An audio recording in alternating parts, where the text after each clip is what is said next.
Bonjour à tous et bienvenue dans cette nouvelle vidéo. Aujourd'hui, comme vous l'avez vu dans le titre, je vais vous parler de l'histoire du cirque sur le territoire de Rouen. Cette vidéo est en partenariat avec la Réunion des musées métropolitains qui organise sa 9e édition du Temps des collections qui a démarré en décembre 2021 et qui dure jusqu'en mai 2022. Alors en fait, à cette occasion, chaque année on choisit un thème qu'on décline ensuite dans différentes expositions, dans les différents musées de la métropole, selon évidemment les collections et les disciplines de chacun. Il y a déjà eu par exemple le design, la mode, et cette année c'est le cirque. Il y a donc 4 expositions visibles dans 4 lieux différents. Vous avez le musée des Beaux-Arts, le pôle Beauvoisine, qui est en fait le musée des antiquités et le musée d'histoire naturelle qui est en train de fusionner, le musée de la corderie Valois à Notre-Dame-de-Mondeville, et enfin la Fabrique des Savoirs à Elbeuf. Alors toutes mettent en avant la collection exceptionnelle de Jeanne Yvonne et Gérard Borg, des passionnés qui ont constitué pendant des années cette collection qui va des costumes de scène aux affiches de spectacle. Donc voilà d'où est venue l'envie de vous raconter cette histoire assez méconnue du cirque sur le territoire de Rouen. Allez c'est parti, suivez la guide.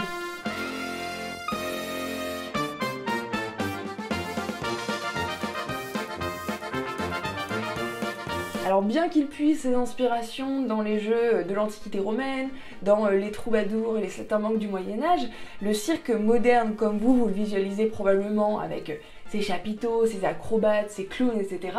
En fait ça date du XVIIIe siècle. On considère qu'une des premières représentations du cirque moderne date du 7 avril 1768 et on la doit à Philippe Astley qui monte des spectacles de cirque équestre à Londres.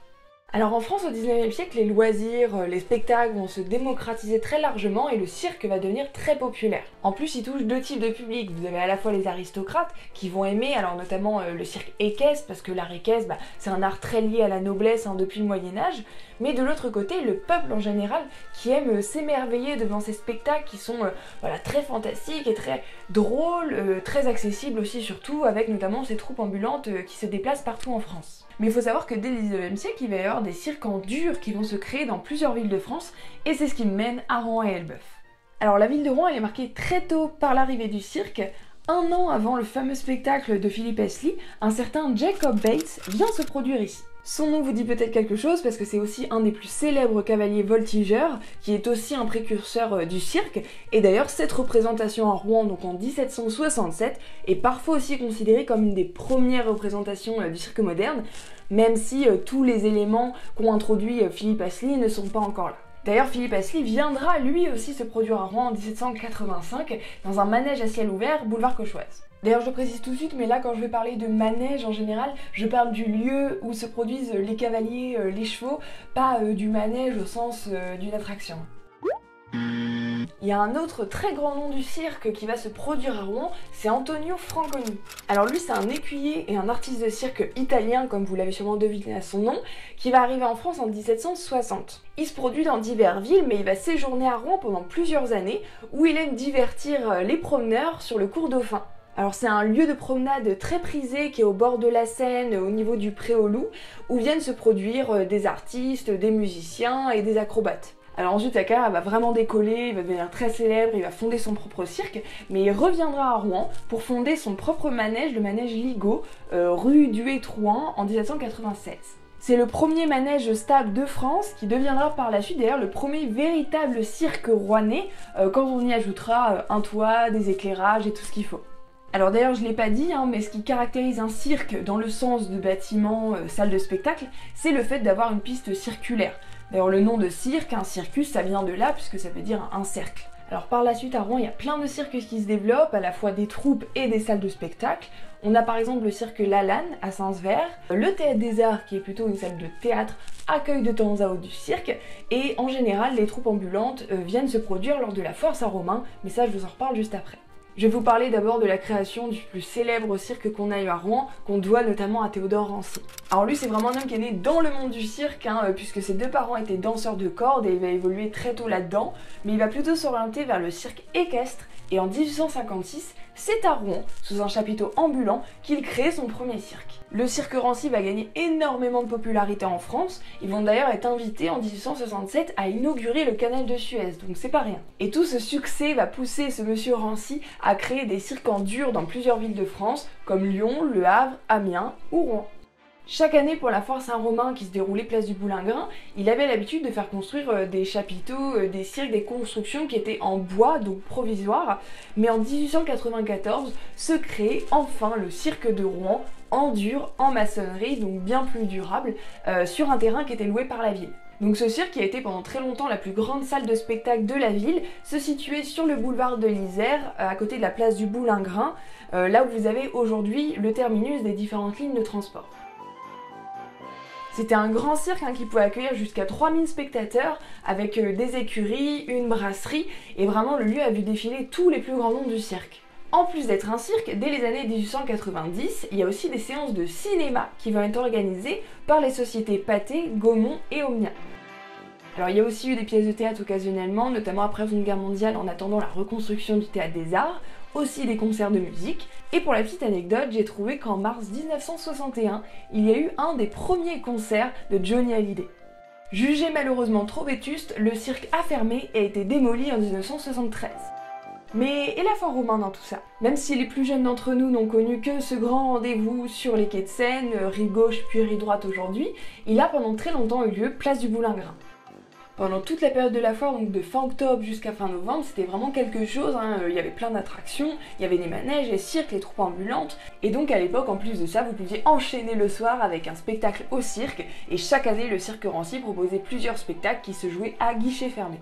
Mais c'est vrai qu'après la disparition du cirque en 1973, le déménagement 10 ans plus tard de la foire sur les quais, et tous les changements aussi urbains évidemment de cette place, il y a très peu de choses en fait qui nous rappellent ce passé très animé. La seule serait peut-être ce monument aux morts qui est dédié aux forains morts pendant la Première Guerre mondiale, qui a été inauguré en 1931 et qui est le seul de ce type en France. Mais toute l'histoire du cirque ne se déroule pas qu'à Rouen. Laissez-moi vous emmener à Elbeuf. Là-bas on y trouve un des 8 derniers cirques en dur de France. Son installation, elle est évidemment à mettre en lien avec le contexte du 19e siècle. À l'époque, la ville d'Elbeuf grandit, s'enrichit grâce à l'industrie textile notamment, et on fait rapidement face aussi à un manque de lieux pour accueillir des manifestations culturelles. Il faudra attendre 1892 pour que ce cirque-théâtre sorte de terre, financé par des entrepreneurs privés. D'ailleurs, il est situé juste à côté du champ de foire, et en fait on va retrouver la même configuration qu'à Rouen, puisque à l'image de la place du Boulingrin, en fait c'est sur cette place que viennent s'installer depuis déjà des décennies les troupes ambulantes, les chapiteaux, etc. de cirque. Par exemple, en juin 1905, c'est ici que vient s'installer Buffalo Bill et son Wild West Show pour une tournée européenne en grande pompe. Il passera d'ailleurs aussi à Rouen juste après pour 2 dates où il s'installera sur le Champ de Mars. Puisque c'est précisément le sujet de l'exposition de la Fabrique des Savoirs Elbeuf, déjà je vous encourage à aller voir l'exposition et aussi à venir me suivre sur Instagram parce que je vous en reparlerai un peu plus en détail. Le cirque-théâtre va commencer à se transformer quand la société de cinéma Omnia va commencer par louer le bâtiment avant de l'acheter en 1926. Pendant des décennies, il sera donc aussi une salle de cinéma, et puis à partir des années 50, il devient propriété de la ville, et là le lieu change totalement. On délaisse en fait la fonction de cirque pour plutôt y installer par exemple une salle de gym ou la bourse du travail. Au cours du siècle dernier, il y a plein de cirques en dur en France qui ont été détruits au fur et à mesure, mais heureusement à Elbeuf, en fait, on va assez vite identifier la valeur patrimoniale du lieu et on va l'inscrire au titre des monuments historiques en 1998. S'engage donc au début des années 2000 une grande réhabilitation qui vise à redonner au lieu sa fonction de salle de spectacle. Allez, suivez-moi, on va aller voir ça de l'intérieur parce que d'ailleurs, il y a une chose très importante dont je ne vous ai pas encore parlé.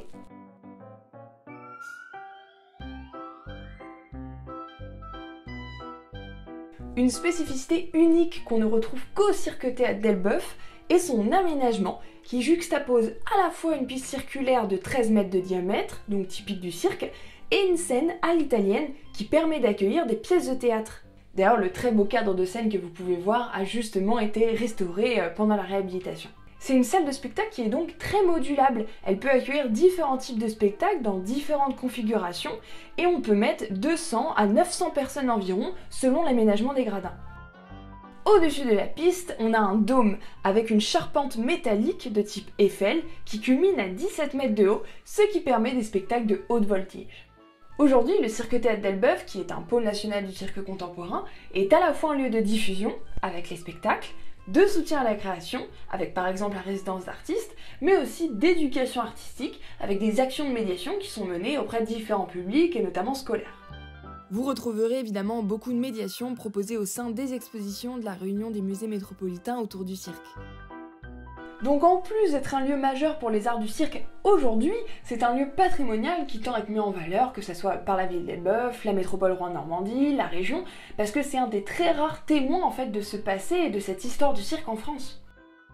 Voilà, j'espère que cette vidéo vous a plu. En tout cas, si vous avez des questions, surtout n'hésitez pas à me les mettre en commentaire. Et si ça vous plaît, n'hésitez pas à partager. Je remercie bien entendu le Cirque Théâtre d'Elbeuf pour m'avoir ouvert ses portes pour ce tournage. Et puis bien sûr à la Réunion des musées métropolitains pour ce beau partenariat. On vous donne rendez-vous sur Instagram cette fois pour continuer à découvrir l'histoire du cirque à travers les 4 expositions dont je vous ai parlé. Et surtout, n'hésitez pas à aller les voir, vous avez jusqu'au 17 mai 2022 pour en profiter. À bientôt!